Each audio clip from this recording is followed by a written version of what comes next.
Hello everyone, my name is Anand and आप देख रहे हैं आपका अपना यूट्यूब चैनल लर्निंग स्टेशन, जिसमें आज हम डिस्कस करने वाले हैं हरियाणा एसआई के लिए कुछ इम्पोर्टेंट क्वेश्चन जिनकी एग्ज़ाम में आने की संभावना बहुत ज़्यादा है।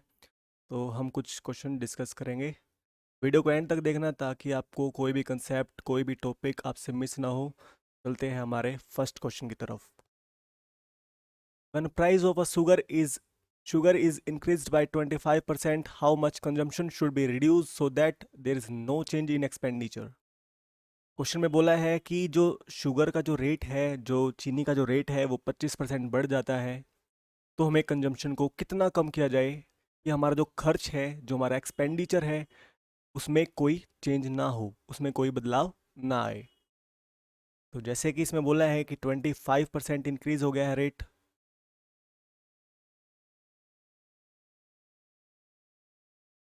मान लेते हैं पहले जो चीनी आती थी वो 100 रुपये की आती थी, तो अब कितने की आएगी वो? 125 की। लेकिन हमें तो 100 रुपये ही खर्च करने हैं, तो हम क्या करेंगे, अपना कंजम्पशन है, जितने हम चीनी पहले लेते थे उससे कम कर देंगे। तो कितनी कम करेंगे? 25/125 इंटू 100 कर देंगे, तो ये आ जाएगा हमारा 20%। 20% जो है हमें कंजम्पशन को क्या करना पड़ेगा? कम करना पड़ेगा। चलते हैं हमारे नेक्स्ट क्वेश्चन की तरफ। यहाँ पे पूछा है find the sum of place value of three की प्लेस वैल्यू का जो सम है वो पूछा है इसमें। इस थ्री की प्लेस वैल्यू कितनी हो जाएगी? 30। और जो यहाँ पे है ये थ्री, इसकी वैल्यू कितनी हो जाएगी? 3000। दोनों का सम कितना हो जाएगा?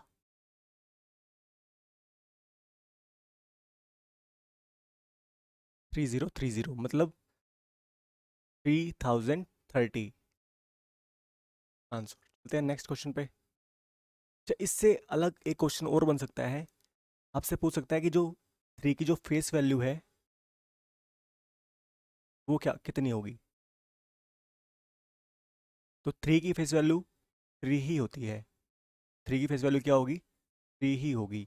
अगर फाइव की फेस वैल्यू पूछे तो फाइव की फेस वैल्यू भी फाइव होगी। अगर ज़ीरो की फेस वैल्यू पूछे तो ज़ीरो ही होगी। फेस वैल्यू वही नंबर होता है जो नंबर आपको दिखता है। जैसे कि फाइव दिख रहा है तो आपको जो फेस वैल्यू होगी वो फाइव ही होगी। प्लेस वैल्यू होती है स्थानीय मान और फेस वैल्यू होती है जातीय मान। ठीक है, तो चलते हैं हमारे नेक्स्ट क्वेश्चन की तरफ। A train is traveling at a speed of 60 km per hour. If he crosses a pole in 9 seconds, then find the length of the train. अब ये जो हमें स्पीड दी हुई है, ये दी हुई है 60 km/h, लेकिन टाइम दिया हुआ है हमें 9 सेकंड सेकंड में। तो इसको हमें मीटर पर सेकंड में कन्वर्ट करना पड़ेगा। उसके लिए हम क्या करेंगे, इसको 5/18 से मल्टीप्लाई कर देंगे। मीटर पर सेकंड में कन्वर्ट हो गया अब ये। और टाइम कितना दिया हुआ हमें? 9 सेकंड। जो लेंथ है ट्रेन की, वही क्या हो जाएगा? डिस्टेंस हो जाएगा।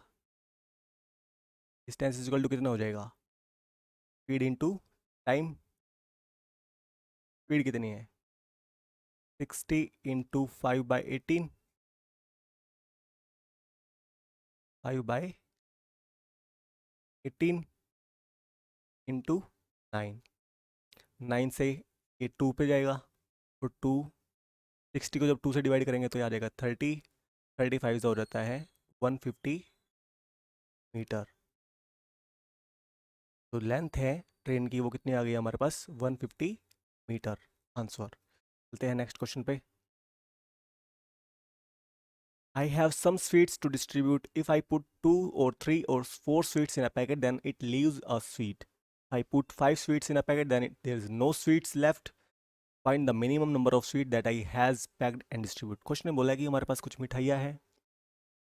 अगर हम दो दो पीस डालते हैं हर पैकेट में, या तीन तीन डालते हैं, या चार चार पीस डालते हैं, तो एक पीस जो है मिठाई का बच जाता है। लेकिन जब हम पाँच पाँच पीस डालते हैं एक पैकेट के अंदर, तो कोई भी पीस नहीं बचता है मिठाई का।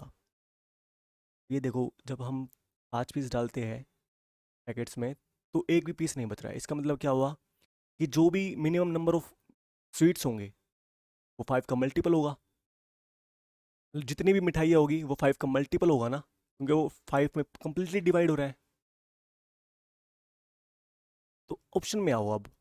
ऑप्शन में देखो, ये 5 का मल्टीपल नहीं है, 54 भी नहीं है 5 का मल्टीपल। अब ये दो है मल्टीपल 5 के, 25 भी और 65 भी। लेकिन क्वेश्चन ने बोला कि मिनिमम नंबर ऑफ स्वीट्स, कम से कम कितनी स्वीट्स हो सकती है वो इक्वली डिस्ट्रीब्यूट हो जाए अगर हम उसमें 5 5 स्वीट डालते हैं हर एक पैकेट के अंदर। तो मिनिमम कौन सा इनमें, 25 और 65 में? 25। तो ये हमारा आंसर हो जाएगा 25। आपको शायद मल्टीपल का अगर नहीं पता है तो मैं बता देता हूँ आपको मल्टीपल क्या होता है। से- अगर आपसे पूछेगी 5 का मल्टीपल क्या हुआ, 5 के मल्टीपल लिख रहा हूँ, 5, 10, 15, 20, 25 और आगे infinite infinite infinite number of multiple हो सकते हैं।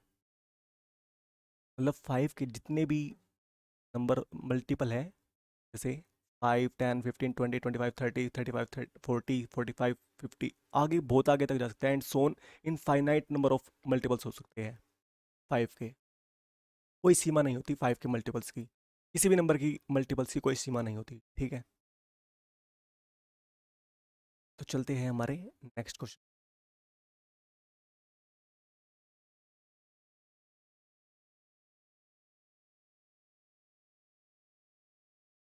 Fruit seller has some apple initially. After selling 40% apple, there is 420 apple left. Find the initial quantity of apple. कोई फ्रूट सेलर है, उसके पास कुछ कुछ एप्पल है, उसने 40% एप्पल्स को क्या कर दिया, बेच दिया है, और उसके पास अभी भी 420 एप्पल बचे हुए हैं। तो पूछा है क्वेश्चन में कि स्टार्टिंग में उसके पास कितने एप्पल थे। अगर उसने 40% एप्पल्स को बेच दिया है तो अब उसके पास कितने एप्पल होने चाहिए, 60%। लेकिन क्वेश्चन में कितना बोला है, 420। 1% की वैल्यू कितनी हो जाएगी, 420/60/60। तो ये जब आप इसको डिवाइड करोगे तो ये जाएगा 7 पे, 6 7 42। तो ये आ जाएगा यहाँ से 7। 1% अगर 7 के बराबर है तो 100% कितने के बराबर होगा, 700 के। तो यही हमारा आंसर हो जाएगा 7। चलते हैं हमारे नेक्स्ट क्वेश्चन पे।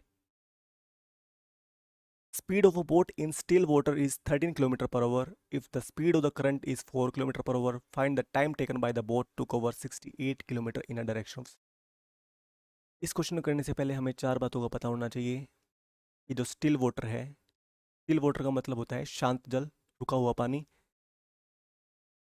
उसमें नाव की चाल, मतलब बोट की चाल, बोट की स्पीड कह सकते हैं।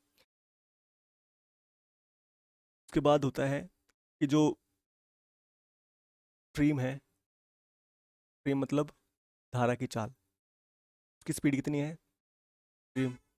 तीसरा होता है कि सेम डायरेक्शन में, जिस डायरेक्शन में पानी जा रहा है उसी डायरेक्शन में नाव की चाल, मतलब डाउन स्ट्रीम।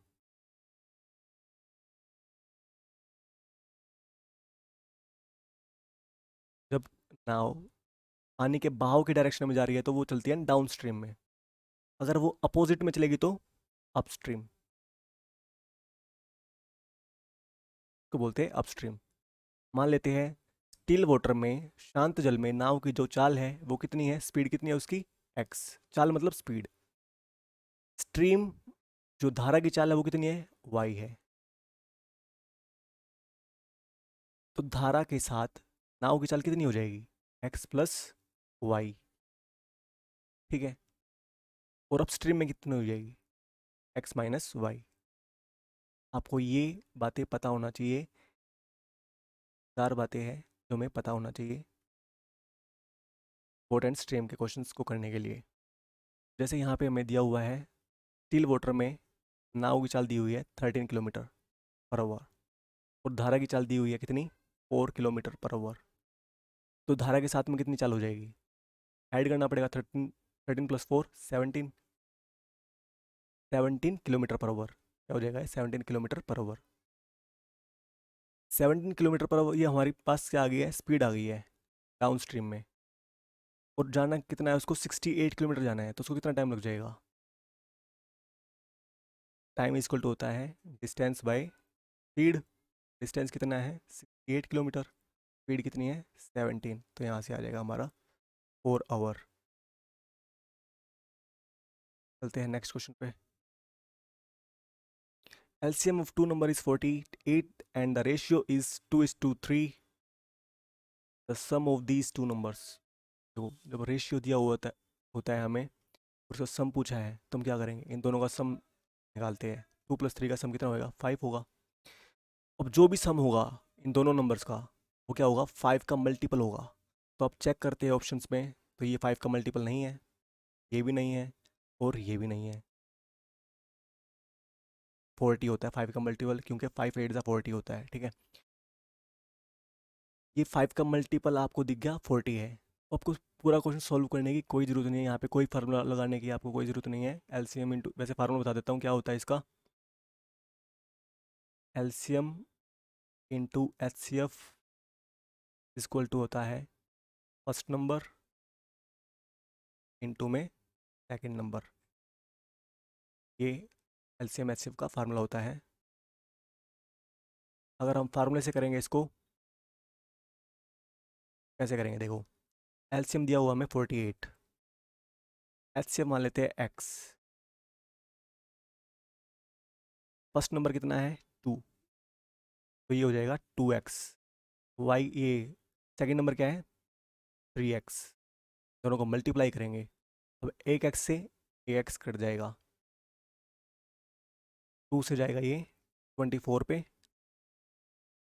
और 3 से जाएगा ये 8 8 पे। तो यहाँ से हमारी जो x की वैल्यू है वो कितनी आ गई है? 8। अब इस वैल्यू को, x की वैल्यू को यहाँ पे पुट करेंगे हम।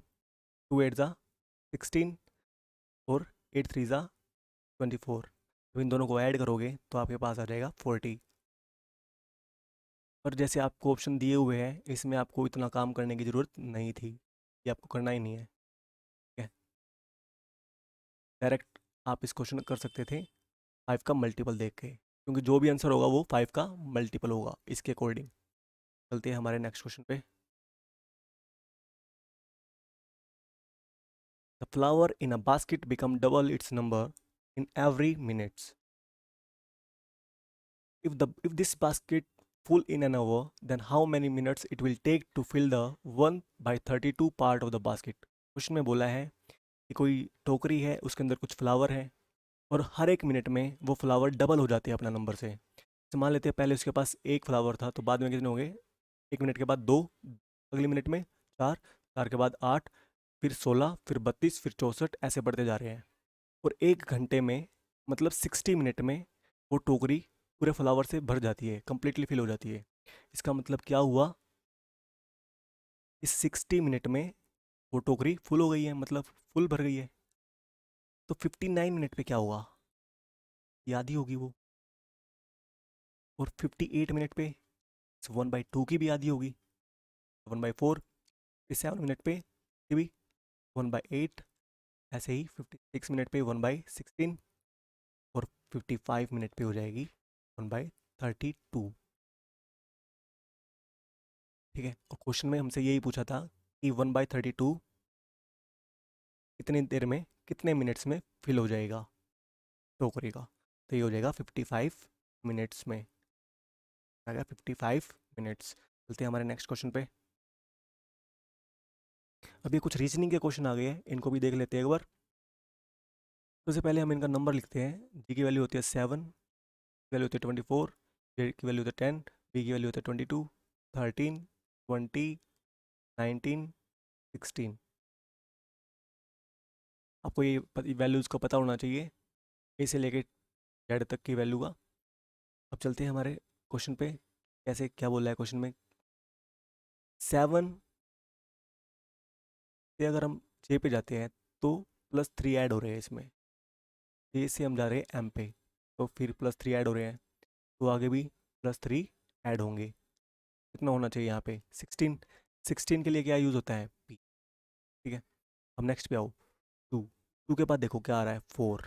4 के बाद कितना आ रहा है 8। 8 के बाद कितना आएगा, देखो डबल हो रहा है ना, 2 से 4, 4 से 8, 8 से 16। तो p के बाद क्या जाएगा 16। अब ऑप्शन में आओ, p 16 इसमें दिख रहा है, इसमें नहीं है तो ये तो होगा ही नहीं। इसमें भी नहीं है p, इसमें p 19 दिया हुआ है तो ये गलत है। बस एक ही आंसर हमारा p 16। आपको पूरा क्वेश्चन सोल्व करने की जरूरत नहीं है, आपके पास इतना टाइम नहीं होता एग्जाम में। तो आपको जितना हो सके कि आप ऑप्शंस का यूज़ करके आप कम से कम टाइम में उस क्वेश्चन को सोल्व करने की कोशिश करें। चलते हैं हमारे नेक्स्ट क्वेश्चन पे।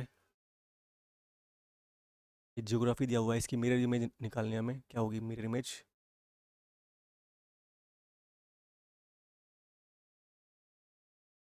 जो नंबर, जो भी अल्फ़ाबेट है वो मिरर से जितने पास में होगा वो उतने ही पास में लिखा जाएगा। ये पास में है मिरर के, तो ये सबसे पहले आएगा।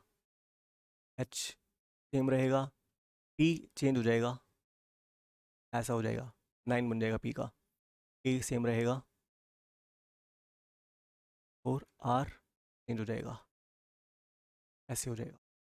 जी ऐसे, ओ सेम रहेगा और फिर ई ऐसे हो जाएगा। आगे जगह नहीं थी इसलिए मैंने यहाँ पे लिख रहा हूँ। और जी हो जाएगा ऐसे। ठीक है, ये हमारे नेक्स्ट क्वेश्चन पे। अब ये देखो, ये 1 का स्क्वायर दिया हुआ है, ये 3 का स्क्वायर है, ये 5 का स्क्वायर है, ये 7 का स्क्वायर है। 1 का स्क्वायर, 2 का स्क्वायर, 3 का स्क्वायर और इस 7 का स्क्वायर, ये 5 का स्क्वायर एक्चुअली, ये 3 का स्क्वायर है। ठीक है, मैंने गलती कर दी, ले लेता हूँ। 1 का स्क्वायर, 3 का स्क्वायर और ये 5 का स्क्वायर और ये है 7 का स्क्वायर। तो अब किसका आएगा 9 का स्क्वायर। देखो सारे ओड नंबर चल रहे हैं ना, 1 3 5 ये सारे ओड नंबर होते हैं। तो 9 का स्क्वायर कितना होता है 81। तो यही हमारा आंसर हो जाएगा 81। चलते हैं नेक्स्ट क्वेश्चन पे। A is a sister of B, C is a mother of B, D is a father of C. What is the relation of? इस क्वेश्चन करने के लिए हम क्या करना होगा, जो भी पढ़ते हैं, जैसे मान लेते हैं A is a sister of B, इसको लिख लेते हैं। A is a, A क्या है सिस्टर है किसकी B की। फिर नेक्स्ट लाइन पढ़ते हैं C is a mother of B, C क्या है मदर है B की।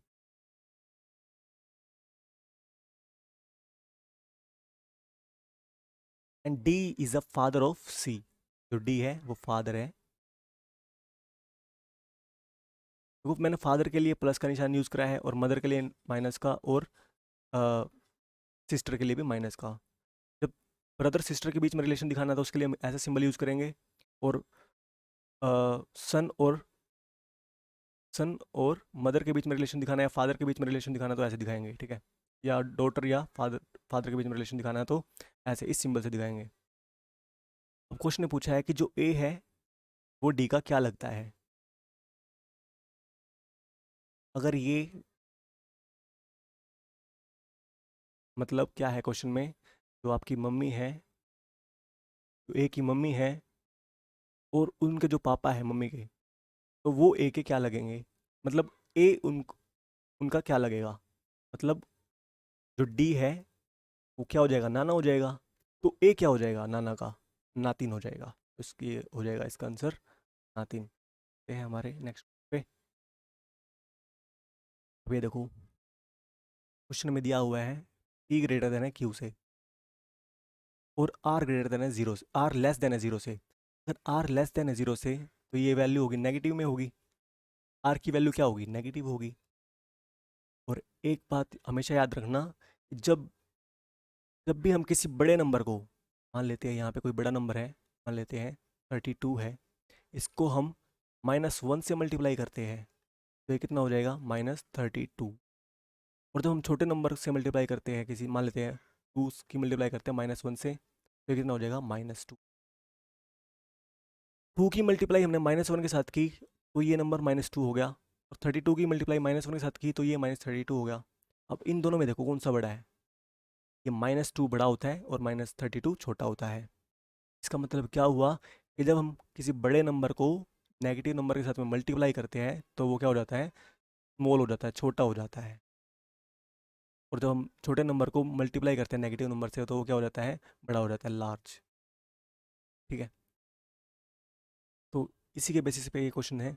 अब यहाँ पे देखो पी की आर से मल्टीप्लाई हो रहा है, छोटा होना चाहिए था ये, जो बड़ा नंबर था ये स्टार्टिंग में, तो ये ठीक नहीं है ऑप्शन। अब इसमें भी बड़ा होना चाहिए था पी, क्योंकि सेम वैल्यू है, तो ये भी नहीं होगा। तो इसमें देखो, पी की जब मल्टीप्लाई नेगेटिव नंबर के साथ होगी तो छोटा होना होना चाहिए, वही क्वेश्चन में दिया हुआ है, छोटा ही दिखा रखा है इसमें, तो ये हो जाएगा हमारा आंसर, यही हो जाएगा। ठीक है, ये आंसर है, ये नहीं है। चलते हैं हमारे नेक्स्ट क्वेश्चन पे।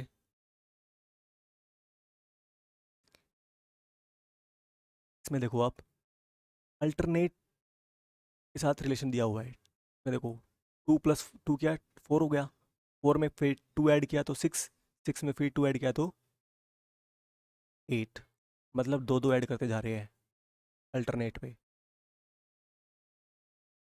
अब इसमें देखो, 44 से 41 में गया, कितना माइनस किया हमने, -3 को। 41 से 38 पे फिर -3, तो आगे भी -3 माइनस करना पड़ेगा 38 में से।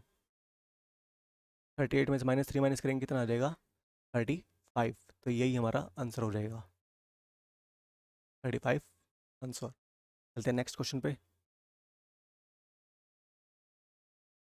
फिर वही करना है हमें, इसकी वैल्यू लिख देंगे। ए की वैल्यू होती है 1, जेड की वैल्यू होती है 26, सी की वैल्यू होती है 3, एक्स की वैल्यू होती है 24, एफ की वैल्यू होती है 6, यू की वैल्यू होती है 21। अब देखेंगे इसमें रिलेशन क्या बन रहा है। ए का सी से क्या रिलेशन बन रहा है, +2 ऐड हुआ है, सी से एफ पे गए तो +3 ऐड हुआ है। तो अब देखो, पहले +2 ऐड हुआ था, फिर +3, अब क्या होगा, +4 ऐड होगा। तो जब हम एफ में +4 ऐड करेंगे, मतलब 6 में +4 ऐड करेंगे तो कितना हो जाएगा यहाँ पे 10। 10 के लिए हम क्या यूज़ करते हैं, जे। ठीक है, अब चलते हैं नेक्स्ट पे। 26 से 24 हुआ, -2 हुआ, फिर -3 हुआ है, तो आगे क्या होगा, -4 होगा। देखो यहाँ पे +2 +3 +4 हो रहा है, ऊपर -2 -3, तो आगे -4 होगा। 21 में से -4 को माइनस करेंगे तो कितना आ जाएगा, 17। तो 17 के लिए हम क्या यूज़ करते हैं, क्यू, तो यही हमारा आंसर हो जाएगा, जे क्यू आंसर। ठीक है, ये हमारा नेक्स्ट क्वेश्चन। अभी देखो, 120 और 99 के बीच में कितने का डिफरेंस हो जाएगा, 21 का। और 99 और 80 के बीच में 19 का डिफरेंस। 80 और 63 के बीच में कितने का डिफरेंस है, 17। और 63 और 48 के बीच में कितने का डिफरेंस है, 15। ठीक है,